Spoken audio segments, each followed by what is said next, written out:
CTV Edmonton, local breaking news with Matt Woodman. Good evening. Alberta is introducing new breast cancer screening policies as well as fertility assistance for people about to undergo cancer treatment. The Premier says it will make things easier for patients as they navigate a sudden cancer diagnosis. CTV's Connor Hogg reports. A room full of UCP MLAs joined the Premier and the Primary and Preventative Health Services Minister Wednesday to detail new screening policies and IVF treatment options they say will help people navigate a cancer diagnosis. The government is spending $2.25 million on a new onco-fertility program. This program will pay for IVF treatment for more than 250 patients, helping them preserve the possibility of building a family after treatment. Fertility groups say they want this to be the start of more changes to improve access for cancer patients. We will work closely with the provincial government as a partner to develop an onco-fertility preservation policy that empowers men and women to freeze eggs, sperm, embryos, and ovarian tissue. In addition, women who are 40 and over will soon be able to self-refer for free breast cancer screenings. This change will make more than 193,000 additional women eligible for screening, and that matters. Early detection means cancer can be found sooner. The money for screening expansions and the onco-fertility program will come out of the primary and preventative care budget. The opposition agrees that while earlier cancer screenings are needed, additional supports would help those who will now qualify. There is no family doctor to help them interpret their results. There is no access for them into cancer care. It can cause an even bigger problem. The announcement was an emotional one for Smith and LaGrange. It's an impossible choice. Thinking of a young woman at 32 having 48 hours to make a decision like that, knowing the path was going to change. My dad wasn't there when I got married, so I was only 15 and a half when my dad passed away. So it is emotional because it's real lives. Breast cancer self-referrals for women over 40 will start next April. The province says the new onco-fertility program will be fully developed and implemented by 2027. Connor Hogg, CTV News, Edmonton. The Premier says Albertans need to try permanent daylight saving time before deciding whether they like it. Well, let's see how people are after they've lived it through this winter, because again, as I say, no one's shy of telling me what their opinion is, and so I'm sure we'll get a gauge on whether or not people think that we've made a mistake. Smith says she suspects Albertans will prefer a later sunrise in the winter as opposed to the 4 a.m. sunup in the summer. The Premier says a time change question could be added to the ballot during the 2027 provincial election. It will not be part of October's referendum, though. Smith says that's too close to the fall time change, and industries which rely on advanced scheduling, like airlines and the National Hockey League, need more notice. Alberta's Justice Minister says the province's new bill will target people making AI deepfakes. Enforcement, though, might be a little tougher. This comes after a report identified a network of YouTube channels targeting Albertans with false information. The channels pose as Albertan voices that push U.S. annexation and Alberta separation. Mickey Amory says anything that breaks Alberta's elections rules is under provincial jurisdiction. He says cooperation with other areas will be needed. But I can also advise that the Minister of Public Safety, through the work with municipal, provincial and federal agencies like the RCMP, like the local policing detachments, are very much live to this issue, and they're working diligently to address it as well.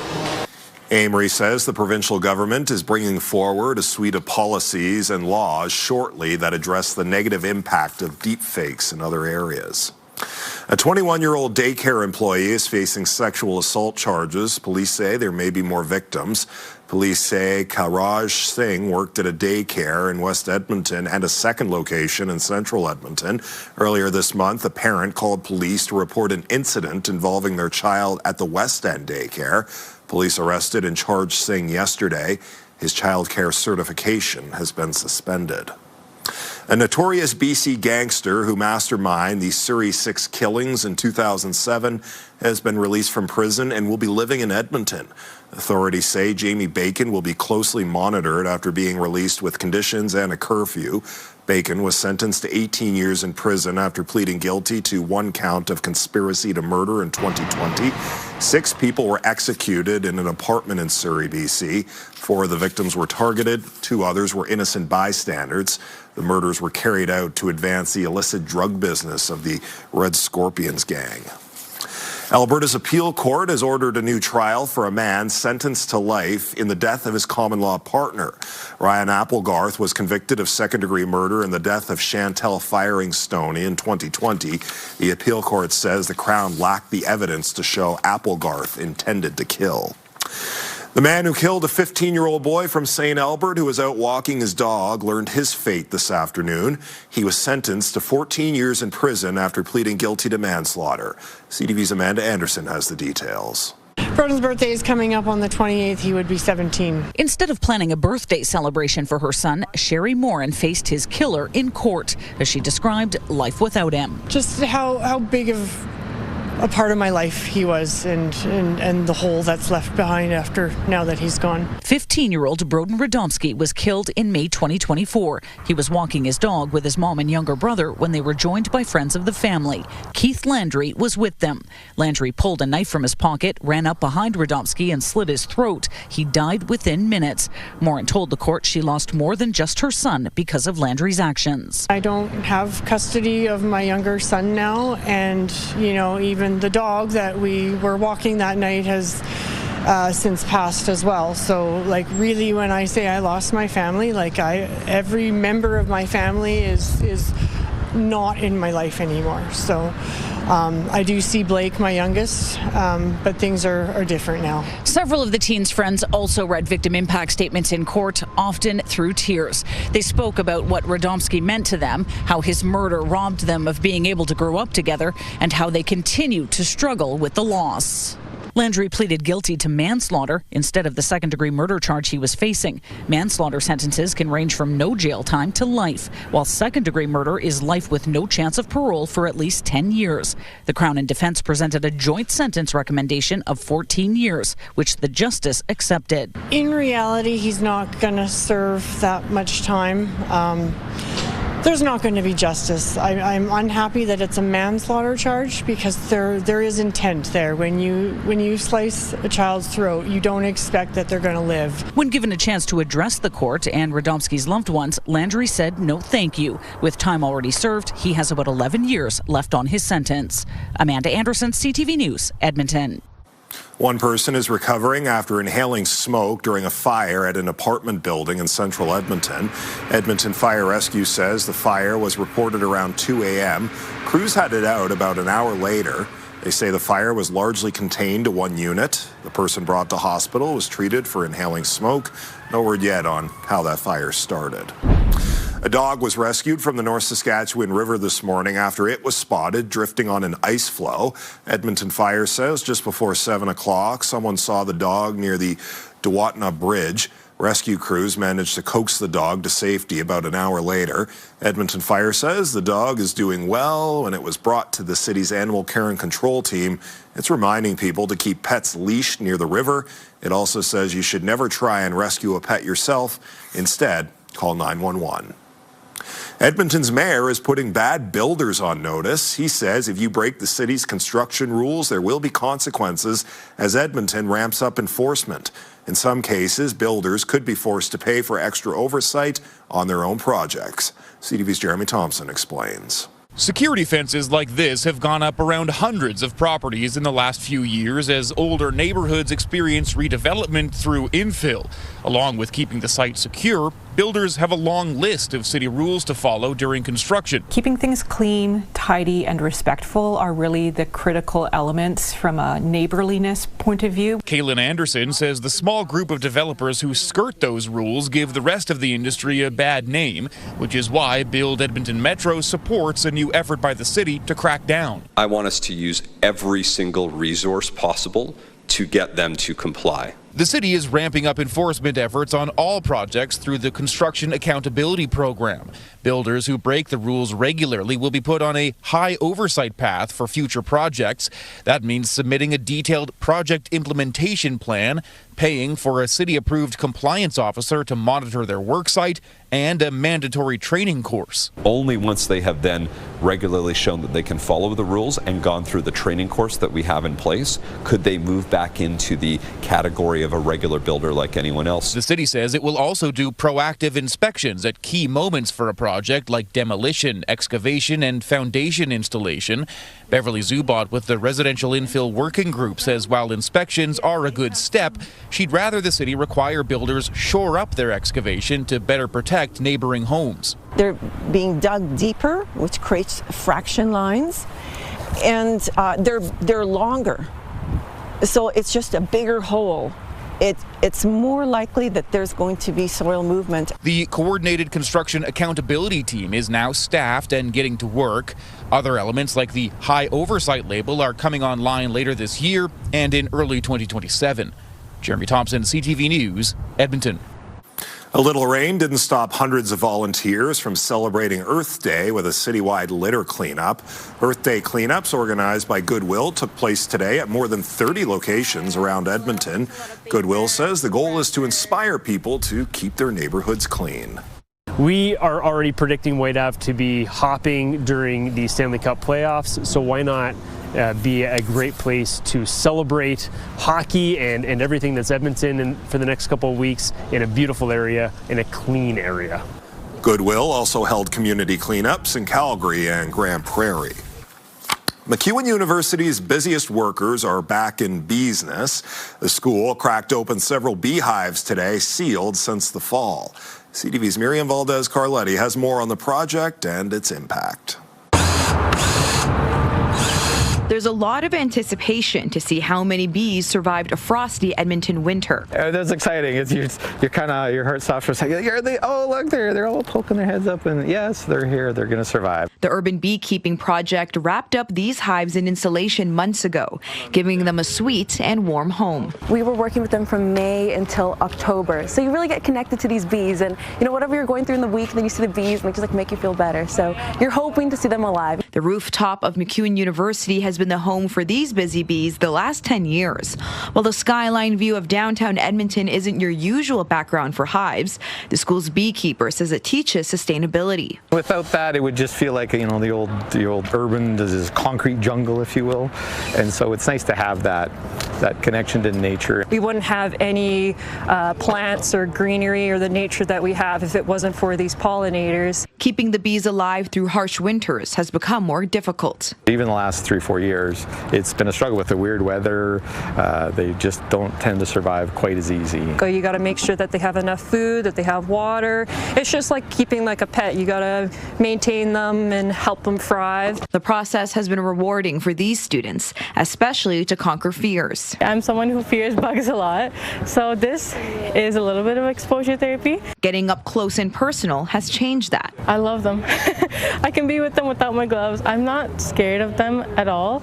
I feel very close. I feel like a special bond with the bees. You can get a taste of their hard work at the University Bookstore where the honey is sold. Miriam Valdez-Carletti, CTV News, Edmonton. Hundreds of bird watchers from the Edmonton area will celebrate the spring migration this weekend. The Snow Goose Festival will include tours and hikes around Beaver Hill Lake in Beaver County. Buses will be available from Edmonton and Towfield for tours to view snow geese, waterfowl, and other spring birds. The event also includes a trade show at the Towfield Curling Rink, which features displays, activities for kids, live birds, and educational discussions. Organizers say participants are guaranteed to see some geese. Saturday morning, our scouts will be out there figuring out exactly where the geese are, so when people get on the buses, the first bus leaves at 8 in the morning, they know exactly where they're going. They've got a map, they've got a dot on the map, so they're not going looking, they've got a destination. For more information or to buy tickets, head to snowgoosefestival.ca. Coming up next on CTV News, signs of support around Edmonton for the Oilers during the playoffs. Also just ahead, the province releases a report exploring the potential for nuclear energy in Alberta. It does tell us that Albertans are open to nuclear energy within our province. Good evening, folks. Temperatures started dropping through the day today. We were back in single digits through this afternoon. That cool down will continue. In fact, Friday, Saturday, we're around or slightly below zero for daytime highs. And there is some snow in the forecast over the next few days as well. All those details in just a few minutes.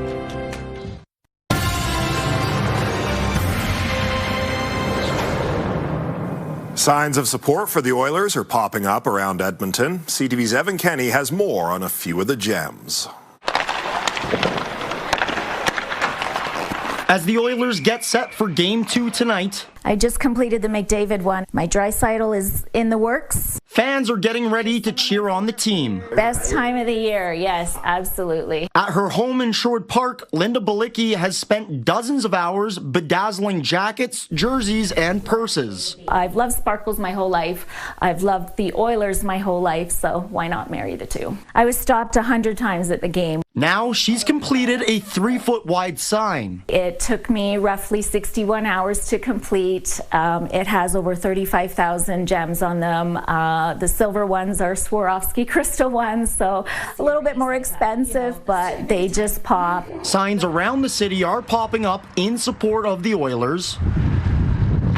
The McKinnon Ravine Park sign off of 142nd Street has received a makeover. Someone has now dubbed it the McDavid Ravine Park. Seeing the fans and how much pride they have in that, and the boys battling, made me really want to be on the ice. Balicki hopes the Game 1 win is a sign of good things to come. I hope a Stanley Cup. I want to see a Stanley Cup in my lifetime. This is my way of saying thank you. She plans on giving the sign to the Oilers, hoping it can be auctioned off for charity. Evan Kenny, CTV News, Edmonton. A panel tasked with exploring using nuclear power in the province says Albertans are open to the idea. The Nuclear Energy Engagement and Advisory Panel was formed last August. It engaged with more than 600 Albertans in Edmonton, Calgary, Fort McMurray, Peace River, and Bonnyville. The report shows many participants recognize the benefits of nuclear energy, like producing electricity, creating jobs, and driving investment. Others express concerns about safety, radiation, nuclear waste, the environment, and emergency management. Releasing this report does not represent a decision to proceed with nuclear development, but it does tell us that Albertans are open to nuclear energy within our province, which allows us to consider such a decision in the future. The province will review the panel's recommendations. They include enhancing the public's understanding of nuclear energy, getting municipalities and Indigenous communities involved in future projects, and exploring the economic implications.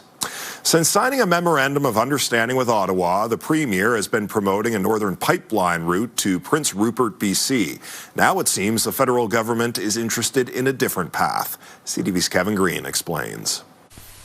BC has long maintained Danielle Smith's preferred northern pipeline route is a no-go. Now the Globe and Mail reports Ottawa is also favoring a southern path to the Port of Vancouver. If this report indicates federal government acceptance to that point of view, I think that's a good development. Calgary's Chamber of Commerce says if the rerouting speeds building a pipeline, that's the way to go. A million barrels to the coast, however we can get it there, is something that's on everybody's mind. I think that, obviously pipelines are the best way to do that, not by rail. Alberta plans to submit a pipeline plan by July 1st, but in a statement to CTV, a spokesperson for Alberta's Premier said the province isn't married to just one pipeline path, writing, Alberta is leading the evaluation of all practical routes to ensure the proposal is economically viable, socially responsible, and respectful of First Nations. A southern route alongside or near the existing Trans Mountain still requires a lot of work, notably dredging the harbour in Vancouver. BC-based environmental groups don't like it. Regardless of whether the route was in the north or in the south, we don't support another pipeline. I think there's a lot better uses of our federal dollars and a lot of other projects we could be putting our energy into. But pipeline advocates say moving oil to the coast and to export is a must, not just for Canada, but for the entire world. And we need to seize the moment and get in the game and help our allies and trading partners out with the resources that we have as a win-win right now in a world of incredible energy reliability concerns. Kevin Green, CTV News, Calgary. When we return, the Edmonton riverboat prepares to set sail for the season.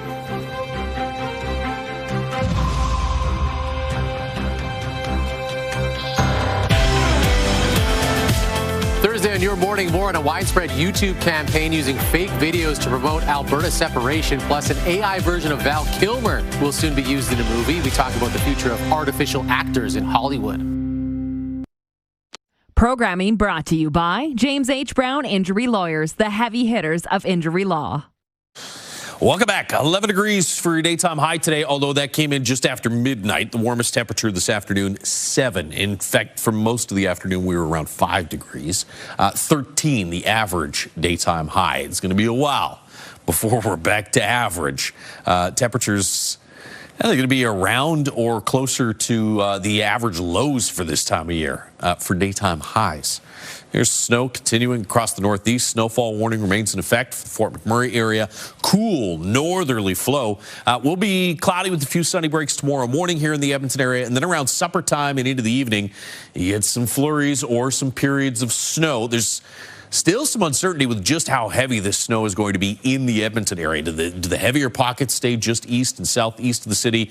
Do they back right up into the Edmonton area? I think we get at least some accumulation, mainly on grassy areas. Roads are going to be icy as temperatures start to drop, but initially a lot of that snow is going to be melting on contact with those road surfaces. You can see it kind of tapers off to flurries or light snow for Friday. Saturday, this chance of some more flurries in the forecast. Sunday, I think we start to see a break from the snow. There's the heaviest snow in the purple zone across the northeast and through the foothills by the end of the day tomorrow. Watch how the heavier pockets of snow develop a little further to the south, just east and southeast of the Edmonton area. So if that does back up a little bit more, maybe we get more than 5 centimeters of accumulation. I think we'll be somewhere around that 5 centimeter range. -4 in Fort McMurray, -2 in Grand Prairie, -3 in Red Deer. Wind is going to be a big factor through tomorrow. It was gusty today. Tomorrow, gusts for most of the province will be in the 40 to 60 kilometer per hour range. So blowing snow is going to be a problem. Temperatures around -3 tomorrow afternoon in Fort McMurray, +3 for Jasper and Red Deer. Here in Edmonton, we'll get to around 3 or 4 degrees for a daytime high. Gusty wind, some sunny breaks in the morning, and then some snow later in the day. Flurries or periods of snow. Gusty again Friday and -1 on Saturday with the chance of flurries. Then not a whole lot warmer, but at least the snow's done by Sunday. Should be back in double digits by Tuesday and around or above average for the middle to the end of next week. That is your forecast. The Edmonton Riverboat is back on the North Saskatchewan River. CTV's Curtis Goodrum has more on the excitement as it prepares to set sail for the first time this season. Spring on the North Saskatchewan. The last of the ice flows past the Edmonton Riverboat after a long winter. This is the most stressful and most exciting time of the entire year. Fresh paint for each paddle, the crew polishing up the River Valley attraction, almost ready to welcome passengers. There's a lot of setup, a lot of maintenance and improvements that we've been doing. With long breaks between seasons, staff say it's like opening a new restaurant every spring. The intense part usually is the first 1 to 2 weeks. Once we get comfortable, we're ready to give her throughout the season. It's a very quick season. We become a family here. The riverboat's owner says it set sail with 35,000 guests last year, up about 10,000 from the first year under his ownership. After 31 years of floating through the heart of Edmonton, he believes it has become a key part of the city. Being the only riverboat in Edmonton, it's kind of a staple for the Edmonton tourism industry. The 52 long meter boat hosts as many as 800 guests a day. It's not just about enjoying the journey. Often, it's a floating celebration. Weddings, holidays, Mother's and Father's Days. We get to do different things and do different parties and functions, so it's super fun. The Edmonton Riverboat will set sail May the 7th, and the team cannot wait to set sail and get started for the season. When you're out on the water, there's a really special energy that I think is hard to replicate. With the boat now in the water, tickets are on sale through their website. Curtis Goodrum, CTV News, Edmonton. And that's our show. Thanks for watching. I'm Matt Woodman. Have a great night.